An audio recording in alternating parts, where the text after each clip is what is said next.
Juste pour vous expliquer par rapport au prochain événement qu'on est en train d'organiser. En fait, on est en train d'organiser un mouvement qui va mettre l'Afrique à l'honneur et plus précisément les plats culinaires africains de chaque pays.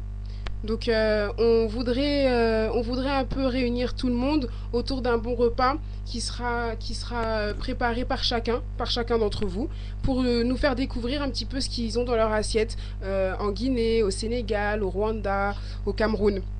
Le but, c'est vraiment une rencontre, un échange, discuter, apprendre sur la culture des uns et des autres, apprendre sur leurs habitudes dans leur pays, bien sûr, hein. C'est vraiment l'Afrique à l'honneur. Et on a appelé ça l'Afrique s'invite à Paris autour de plats.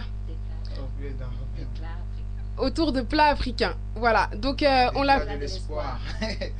Pardon, je L'Afrique suis s'invite à désolée. l'honneur. L'Afrique s'invite à Paris autour de plats de l'espoir. Voilà. Ça sera pour le 14 juillet. Ça sera pour le 14 juillet. Et 14, non, ça sera à partir de midi à 20 h.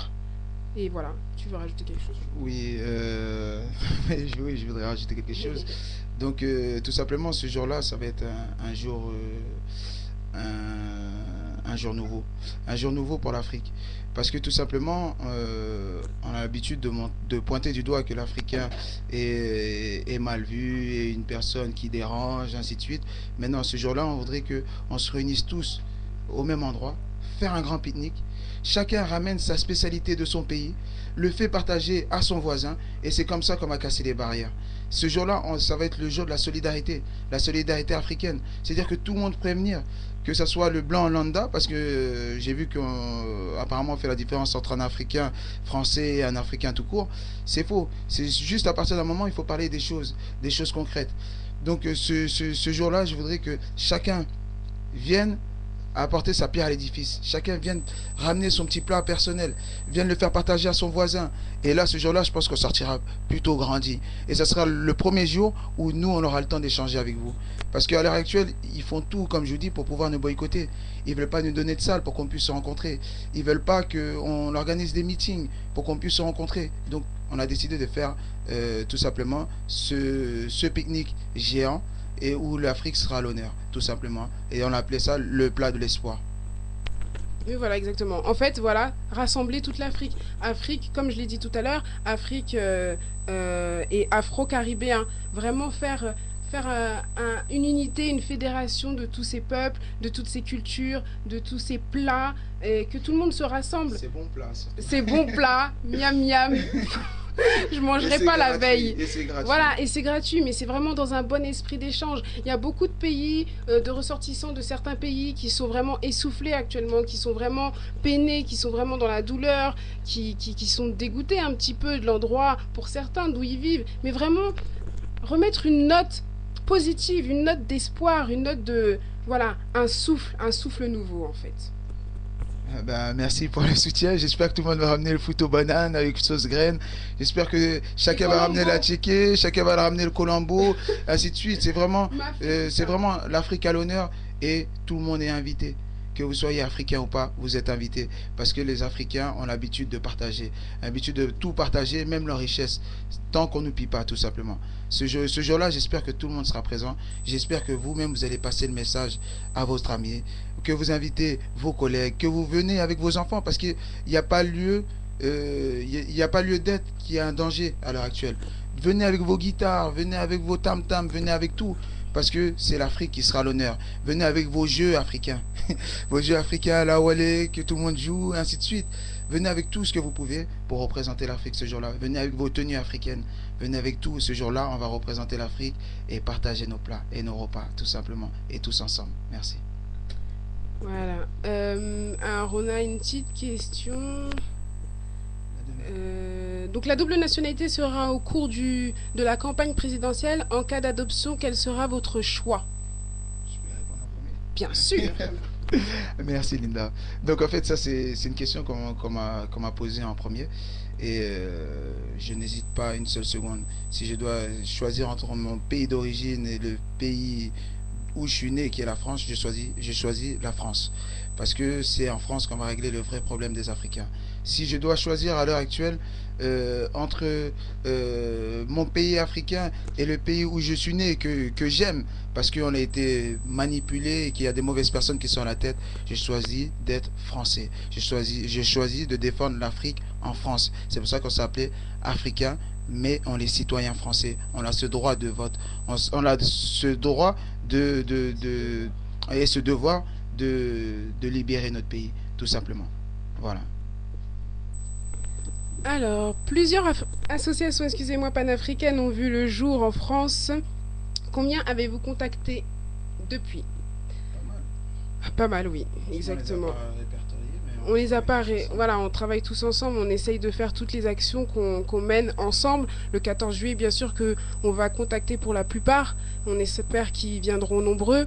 Il y a également, on participe aux grands événements qui concernent les pays eux-mêmes, c'est-à-dire on va leur prêter main forte, comme dernièrement avec le Sénégal, avec les Iraniens, exactement, on était présents. Donc voilà, on se dit pas panafricain, mais on l'est par essence, parce que de toute façon, on parle de toute l'Afrique. Donc, voilà, l'Afrique, c'est une unité. On nous a divisés après la colonisation, pour nous coloniser. Maintenant, on veut se réunir. Voilà, tout simplement. Donc, ça va de soi là-dessus. Aussi, tout simplement, comme elle a précisé, on travaille avec plusieurs associations. On n'a pas peur de discuter avec un tel ou un tel. Parce que notre but, comme on vous dit, Africain mais citoyen français, est là pour fédérer avec tout le monde. Est là pour fédérer. Parce que c'est tous ensemble qu'on va réussir. C'est pas une ou deux têtes qui vont changer les choses. C'est parce que vous allez venir vous impliquer au combat. C'est parce que vous avez décidé de rentrer dans la danse.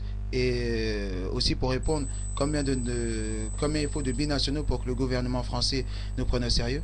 À l'heure actuelle, ils nous prennent déjà au sérieux. Ils nous prennent vraiment comme un danger.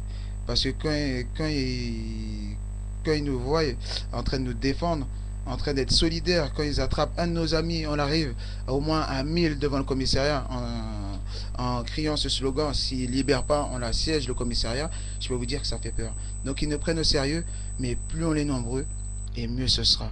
Plus on sera nombreux, et plus on sera visible. Tout simplement. Après, les médias, ils peuvent mentir, mais la vérité est là pour le prouver. On a toujours des caméramans qui sont là pour montrer la réalité des choses parce qu'on n'est pas violent, tout simplement. Alors à ce jour, combien il y a de personnes qui ont signé la pétition? On n'a pas fait le compte exact, mais on est à peu près à 6000 signatures. À 6000 signatures, je trouve ça énorme parce que on n'a pas de moyens, tout simplement. On demande de l'argent à personne. Parce que c'est un élan de solidarité et c'est comme ça que l'Afrique va sortir grandie. Donc je tiens juste à préciser que les partis politiques, ça sert à rien qui nous proposent de l'argent. Parce qu'on ne fait pas ça pour l'argent. Voilà. On ne veut pas devenir riche, on ne veut pas être à l'Élysée. Parce que je pense que ma plus grande... je sais pas comment dire ça, le jour où j'étais le plus heureux et j'aurais pas dû l'être, c'était quand j'ai vu Barack Obama devenir président des États-Unis. Je pense que si c'était à refaire, ce jour-là, j'aurais pleuré. Parce que au lieu de défendre la cause, il se noie dans cette cause-là pour aller piller l'Afrique, pour aller enrichir encore les Américains, tout simplement. Oui, combien de personnes voilà. Juste pour aussi vous dire, désolé si on n'a pas répondu à toutes les questions parce qu'il y en a qui ont défilé très vite. Donc voilà. On nous demande nos origines. On est africain. On est africain. C'est tout. Et voilà. Et on est français. Et on va voter en 2012. Alors. Avez-vous... ok. Ouais. Avez-vous déjà été approché par des partis politiques? Comme Frédéric vient de le dire, on nous a posé la question combien il faut qu'on soit pour qu'on nous prenne au sérieux. Effectivement, ils nous prennent déjà au sérieux parce qu'effectivement, on a déjà été approché. On a déjà été approché, ne serait-ce que le premier par le Front National, en la personne de Marine Le Pen.